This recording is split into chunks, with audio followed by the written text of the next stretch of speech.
Good afternoon दोस्तों जो आज का हम लोगों का टॉपिक है वह भारत के सामाजिक स्थिति से जुड़ा हुआ है, जो कि हमारे जीएस पेपर सेकंड के लिए यूपीएससी में इम्पॉर्टेंट है। तो दोस्तों आज हम भारत में काला जादू और अंधविश्वास के खिलाफ क्या कानून है उसके बारे में पढ़ेंगे। इससे पहले हम जान लेते हैं कि यह चर्चा में क्यों है।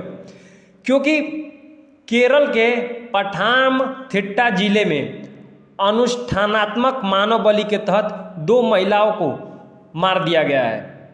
परंतु दोस्तों उनकी हत्या से पहले उन लोगों को बहुत यातनाएं दी गई हैं। उनके शरीर के अंगों को काट दिया गया है अलग अलग टुकड़ों में करके, और फिर अलग अलग दफनाया गया है। जब जांच की प्रक्रिया हुई तो पता चला कि इन्हें अनुष्ठानात्मक कार्यवाही के तहत मारा गया है। अनुष्ठानात्मक मानव बलि का मतलब होता है दोस्तों कि जैसे कोई मनौती होती है, गांव में बोला जाता है मनौती होती है, तो मनौती के तहत कि आप मेरी ये इच्छा पूरी कर दें तो मैं आपको बलि दूंगी, उसी के तहत इन महिलाओं को मारा गया है, जिसके कारण सारे देश का ध्यान हत्या की तरफ पहुंचा है। आज दोस्तों हम लोग 21वीं सदी में जी रहे हैं और आज भी हमारा देश अंधविश्वास और जादू टोना जैसी कुरीतियों से प्रभावित है। सबसे बड़ी विडंबना की बात यह है कि यह घटना भारत के सबसे विकसित राज्य और सबसे शिक्षित राज्य में हुआ है। मतलब यह घटना केरल की है। वहाँ पे शिक्षा दर अधिक है। देखिए दोस्तों, वहाँ पे शिक्षा दर अधिक होने के बावजूद भी ये सब कुरीतियाँ पनप रही हैं। अब देखते हैं दोस्तों कि इसका पूरा मामला क्या है, कि मतलब ये घटना कैसे घटित हुई। तो इस केस में एर्नाकुलम के निवासी सफ़ी उर्फ रशीद और एलंथूर के भगवल सिंह और लैला शामिल हैं इस कुरीति को करने में। इन्होंने घर की आर्थिक हालत को सुधारने के लिए मनौती करी कि अगर हमारी आर्थिक हालत सुधर जाएगी तो हम आपको अनुष्ठानात्मक बलि देंगे। तो उन्होंने मनौती पूरी करी और उसके बाद इनको लगा कि हमें धन की प्राप्ति होगी। परंतु हमें यह समझना होगा कि धन प्राप्त करने के लिए हमें मेहनत करना पड़ेगा, न कि मानव बलि देने से या कोई पूजा करने से हमें धन की प्राप्ति हो जाएगी। इस पूर्ति के लिए उन्होंने पद्मम और रोशली नामक महिलाओं की बेरहमी से हत्या कर दी। उनको पकड़ा और उनको काट डाला और उनको काट के उनके अंगों को अलग अलग करके दफनाया गया। जब यह मामला पता चला तो अपराधियों को हिरासत में ले लिया गया है और इसके लिए विशेष जांच दल का भी गठन कराया गया था।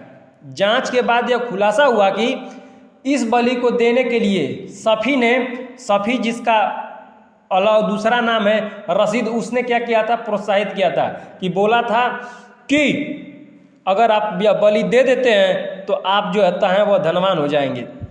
उसके बाद इन्हें कोर्ट में पेश करा गया, जहां मजिस्ट्रेट ने इन्हें न्यायिक हिरासत में लेने को कहा है। पर दोस्तों जो अपोजिट वकील हैं उन्होंने हाई कोर्ट का दरवाज़ा खटखटाया है कि उनका कहना है कि जो यह मजिस्ट्रेट कोर्ट ने पुलिस हिरासत में लेने का आर्डर दिया है उस आदेश को आप रद्द कर दें। अब दोस्तों हम समझते हैं कि जादू टोना या नर बलि से भारत में कितनी मौतें होती हैं।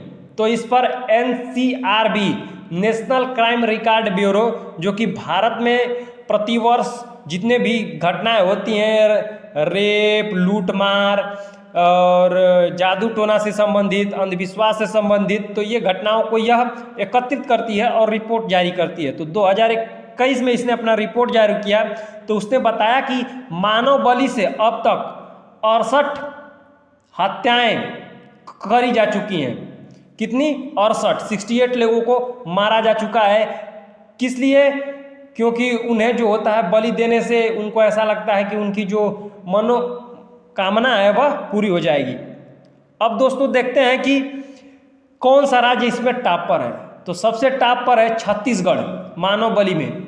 दूसरे नंबर पर आता है MP, जिसमें 18 प्रतिवर्ष, छत्तीसगढ़ में 20, और तीसरे नंबर पर तेलंगाना है जो प्रतिवर्ष 11 हत्याएं करने में माहिर है। और ये मामले आपको पता है ये सरकारी मामले हैं। सरकारी मामले वही होते हैं जो मामले दर्ज किए जाते हैं। उसके अलावा दोस्तों हम सभी को पता है कि बहुत सारे ऐसे मामले होते हैं जो दर्ज नहीं किए जाते हैं और दबा दिए जाते हैं। तो मतलब ये सरकारी मामला है तो मतलब इसे दुगना तिगना तो घटनाएं अक्सर होती होंगी दोस्तों। अब दोस्तों हम इससे जुड़े कानून के बारे में पढ़ेंगे कि क्या इसका कानून है। तो इससे जुड़े कोई भी केंद्रीय कानून नहीं है, मतलब हम लोगों के जो संविधान है या फिर जो हमारा आईपीसी है, इंडियन पिनल कोड, उसमें इससे रिलेटेड कोई भी कानून नहीं है। जादू टोना से गतिविधियों को रोकने के लिए अपराधों से संबंधित कोई भी कानून लिखित रूप से नहीं करा गया है। 2016 में prevention of which hunting bill पेश किया गया था राघव लखनलाल के द्वारा, परंतु इसे पारित नहीं करा गया। चूंकि केंद्र के पास इसके लिए कोई भी कानून नहीं है, तो स्टेट ने, मतलब हर राज्यों ने इसके लिए खुद ही कानून बना डाला, जिसमें सबसे पहले पर आता है बिहार, जिसने 1999 में ही the prevention of witch practice act बनाया था। The prevention of witch practice act के तहत आपको 3 महीने की सजा और 1000 रुपये का जुर्माना हो सकता है अगर आप किसी भी महिला को जादू टोना के तहत उसे डायन बनाकर और उसको क्या करते हैं कि मार डालते हैं, तो आपको क्या किया जाएगा, 3 महीने की सजा या 1 वर्ष का जुर्माना होगा। परंतु अगर आपने उसको शारीरिक और मानसिक प्रताड़ना दी है तो यह अवधि 6 मंथ तक बढ़ जाती है और जुर्माना 2000 रुपये तक हो जाता है। मतलब दोस्तों ये कानून कोई उतना हार्श भी नहीं है। जहां जादू टोना से भारत में मौतें हो रही हैं, तो मौत चूंकि आप मार दे रहे हैं और मारने के वह आपको जो एवज में आपको जो सज़ा मिल रही है 3 महीने की या 1000 का रुपया जुर्माना या 6 महीने का 2000 रुपया जुर्माना, तो यह सही नहीं है। मतलब हमारे इससे रिलेटेड जो prevention of witch practice act है, इससे रिलेटेड बहुत ही मजबूत कानून बनने चाहिए। इस एक्ट के तहत आपको जमानत, ये संज्ञेय अपराध है तो आप गैर जमानती अपराध है, आपको जमानत नहीं मिलेगा। अब आइए दोस्तों थोड़ा देखते हैं कि केरल में क्या कानून कहता है। जो विच प्रैक्टिसेस हो रही हैं या महिलाओं को वहाँ पर चुड़ैल बताकर मारा जा रहा है, तो उसमें क्या कानून कहता है। तो यहाँ पर इस अंधविश्वास को रोकने के लिए पहला प्रयास कुछ साल पहले करा गया था। 2014 में ए हेमचंद्रन ने, कब, 2014 में रोकथाम, अंधविश्वास रोकथाम विधेयक का मसौदा प्रस्तुत किया।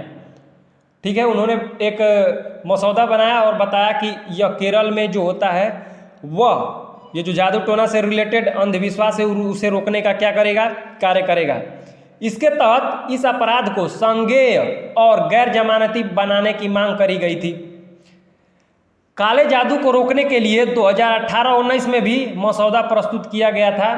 कहाँ? केरल में। उसके बाद the Kerala prevention of eradication of inhuman evil practices sorcery and black magic bill 2019 में पारित हो जाता है। इसका भी मसौदा प्रस्तुत किया जाता है और अंधविश्वास से जुड़े कुछ नियम और शर्तें रखी जाती हैं कि जो भी इस प्रैक्टिस के तहत, मतलब ये अंधविश्वास और जादू टोना के तहत मान जाइए कि कोई भी आपको ब्लेम करके या फिर अनुष्ठानात्मक कार्रवाई करके किसी को मार देता है, तो उसके लिए क्या सज़ा दी जाएगी। होप करता हूँ दोस्तों आपको यह विश्लेषण अच्छा लगा हो।